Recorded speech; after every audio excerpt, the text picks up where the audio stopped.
Furniture in the Philippines. Wow, bringing happiness to every piece that we bring to our home. Although, syempre naman talaga, diba? Alam niyo po, ewan ko, pero ako kasi, personally, dito talaga ako nakakabili ng mga quality, syempre na furniture po, most especially sofas. And to welcome us all, to formally welcome us all, may we call on the President of Carl Colosal Corporations, or Creations Corporations, Mr. Carlos Luna. May we call on the marketing head of our home, Miss Chloe Robilio, to talk about this project. But where's Miss Chloe? Here. Miss Chloe. Thank you. So to our distinguished guests, our esteemed faculty, interior design students, and our media partners, good afternoon. On behalf of everyone at our home, I'm very privileged to welcome you to Academy of SOFA, our first ever inter-school design competition. Applaud everyone here, please. Another applause for their hard work and dedication. Designing a sofa requires not only artistic vision, but also an understanding of comfort, functionality, and style. So whether you're here as a participant, mentor, or supporter, thank you to all of you.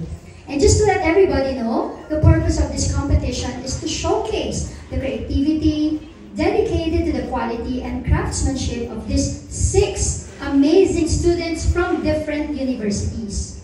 UP Diliman, Philippine School of Interior Design, or PSID, and University of the East. Ayan, nasan sila? Yung mga taga-UP. Ay, andito kayo. Ayan, of course. Palakpakan po natin sila. Ito na po ay ating criteria for judging. Overall design concept, 25%.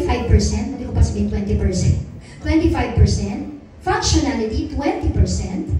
Design innovation is 20%. Theme compatibility and forward thinking, 25%. And most favorite design, ito yung through QR code, voting, it's 10%. The Academy of SOFA Inter-School Design Challenge ay i-recognize po natin. Of course, yung ating mga participating schools for this afternoon. Of the East, ayan. Palakpakan po natin si Sir. Sir Angelo, this is for you.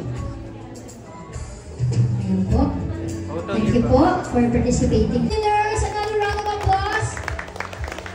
Congratulations po ulit sa top 3 design awardees. And at this point, may we call on Miss Chloe Robilio, yan, for the second time. Miss Chloe.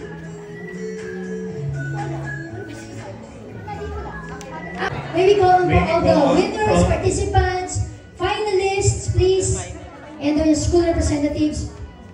Join us on stage. Okay. Yes, sir. Okay na sana yan. Multi-awarded, talented, and veteran. Talagang dinutong mo pa yung veteran, Parang natutuwa ako doon. But on behalf of our home and Carl Colosal, of course, we welcome you to the Academy of SOFA. Palakpakan naman po tayo dyan. Inter-School Design Challenge Awarding Ceremony. And katulad po na sinabi ng ating voice-over kanina, I'm Gladys Reyes Somero, your host for this afternoon. Ayan. Alam niyo po, today we celebrate creativity, craftsmanship, and innovation from some of the brightest designs across schools. We are incredibly proud of all the participants, each of whom has shown incredible passion and dedication in crafting their unique sofa designs. Excited po talaga ako makita yung mga designs nila later, And thank you, of course, for being here. Salamat po sa oras ninyo. But before we dive into the awards, let us start by sharing with you our home's brand video.